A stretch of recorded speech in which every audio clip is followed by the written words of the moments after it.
Folks, welcome back to the PlayAction Pod, brought to you by PlayActionPools.com. I'm your host, Christian McCullum. Got my man, Andrew Spivey from GatorCountry.com joining us to talk some Florida Gators. Spivey, what's going on, man? Man, it's middle of the season. Things have been going good so far. Having fans back in the stands has been awesome. I think we forget how cool that is when it's not here. Oh, for sure. I mean, it's been a pretty fun season, take individual teams out of it. I said, after week 2 or week 3, I'm like, there's no real elite team here. It's been, real wide open. I think we talked about that before. It could be one of the most wide open seasons we see, and that's what we've seen so far. Yeah, I mean, really outside of Georgia, there's been no dominant team. You look at the normal powers like Clemson. They're down. They're losing every year. And, in the state of Florida, you have Florida State and Miami who are getting whacked every week. And it has been. The SEC's been fun in general and really entire country. And I think it's good for college football. Yeah, without a doubt. So, obviously, Florida, I mean, you guys had a great start to the season. You won your early games. You hung in there with Alabama.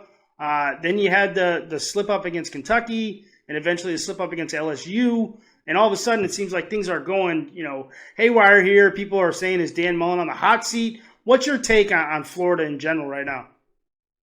Yeah, I mean, I don't know that Dan Mullen's on the hot seat. I think his defensive staff's on the hot seat. I don't see a scenario where Todd Grantham's back next year. I don't see a scenario where most of the defensive staff is back next year. This is a team, though, that we're going to learn a lot about on Saturday. Does Florida go with Anthony Richardson, who's been the quarterback that's been the hot hand, really all year outside of the second half of the Alabama game? Where does this team go after the bye week? I mean, they're going to go into this Georgia game. I think they're 14-point underdogs as we're taping this.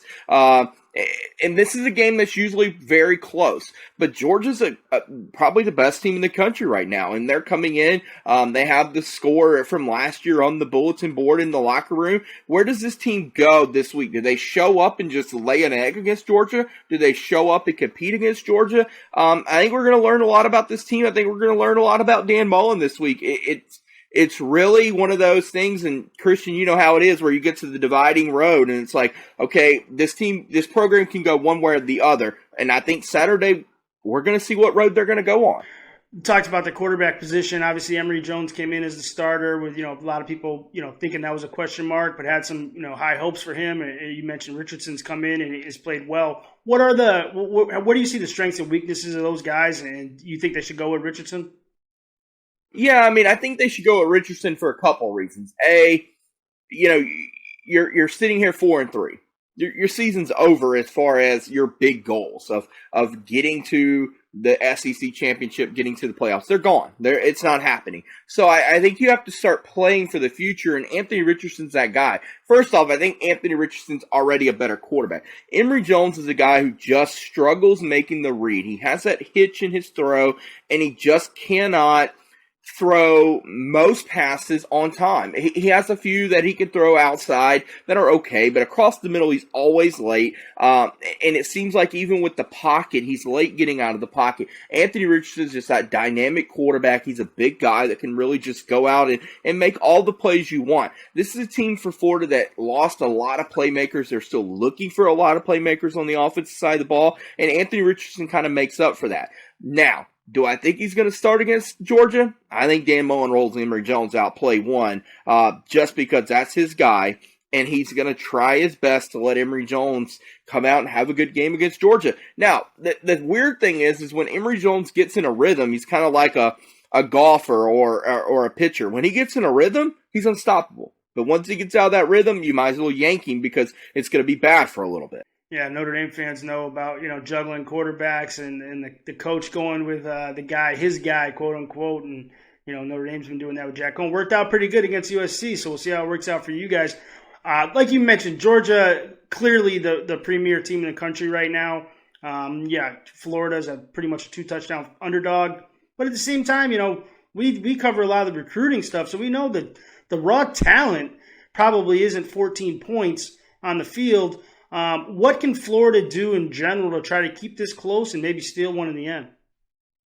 Yeah, I mean, I think the big thing for Florida is to kind of almost use last year's game plan a little bit, and that's attack the perimeter. Make sure you get out on the perimeter. You're not going to run against Georgia's front seven play after play after play. You're just not. They're too big. They're too strong. Florida's offensive line is not built to do that.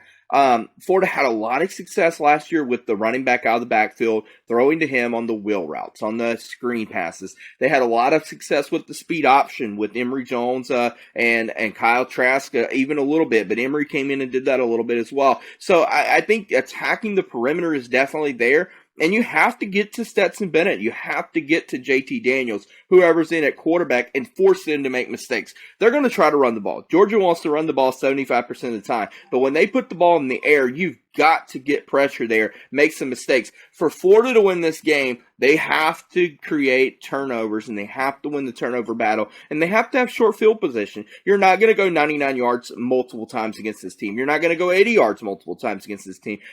Florida's not built for it, and Georgia's defense is built to stop that. So creating that, and then it's kind of like every big game that's out there, and that is you better win special teams. That's been a struggle for Florida this year, is winning special teams. Georgia's done a very good job at that. You've got to win special teams for this. And then on the third phase of the game, and that's defensively for Florida, and that is stopping the run. And Florida was very bad against it with LSU. Gave up over 300 yards rushing, 250 yards to the running back Davis at LSU. So you have to stop the run. Again, that's what Georgia wants to do. If you're going to beat Georgia, you have to stop the run. And we'll see. Todd Grantham's under a lot of heat. He's almost kind of playing for his job this week. If that, he could probably win this game and they'd probably still run him out of town. But you're playing for your job this week, and that you better stop the run. That's where I'm concerned a little bit. Florida doesn't have any middle linebackers on this team right now. Ventrell Miller was their true middle linebacker. He's gone for the season. They're playing two edge guys and middle linebackers, so it's going to be tough. You mentioned how important it is to stop the run, but you also mentioned, Georgia has some quarterback questions of its own in terms of, where it's going to go. Between JT Daniels and Stetson Bennett, do you think there's a difference much in terms of this game? No, I think JT Daniels obviously allows you to throw that deep ball a little bit more. Stetson Bennett, you and I probably have a better arm than Stetson Bennett.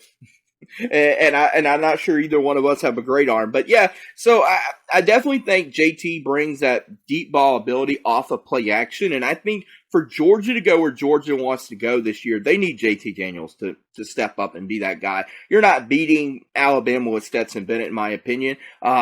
But it'll be interesting to see. I mean, Bennett played last year against Florida and struggled at times. Do they play JT Daniels, who hasn't played in about 4.5 weeks now? So it'll be interesting to see. But I think JT Daniels needs to show up on Saturday for Georgia to have long-term success. Prediction, what do you got? Give me a prediction for the score. How's it shake out? Who comes out on top? Who cut cashes? Yeah, I mean, I think Georgia definitely comes out on top. I think it's somewhere right around that 42-20, 42-21 advantage. I would take Georgia in the points. I'm just not sure. This team for Florida is so shaky mentality-wise, in the locker room, on the field, just everywhere. I'm just not sure what Florida team's going to show up. And I will say this to everyone watching, and that is Will Muschamp beat these guys, Georgia, running the ball 95% of the time. So anything can happen in the Florida-Georgia game. But, my heart, my head says pick Georgia because Georgia's going to win this game. You probably have a bunch of subscribers on Gator Country going against you there. We got you guys set up with a bankroll challenge on GatorCountry.com for all your subscribers. How are they enjoying the contest?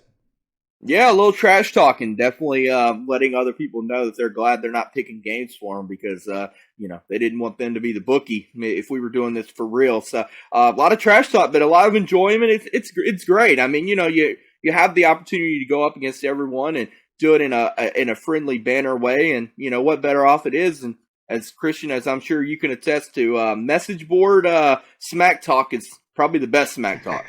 For sure. Sometimes you can get a little out of control, but for the most part, it's all good. So, all right, Spivey, we appreciate it, man. Thanks a lot. Enjoy the game this weekend. You got it, Christian. Thanks for having me on.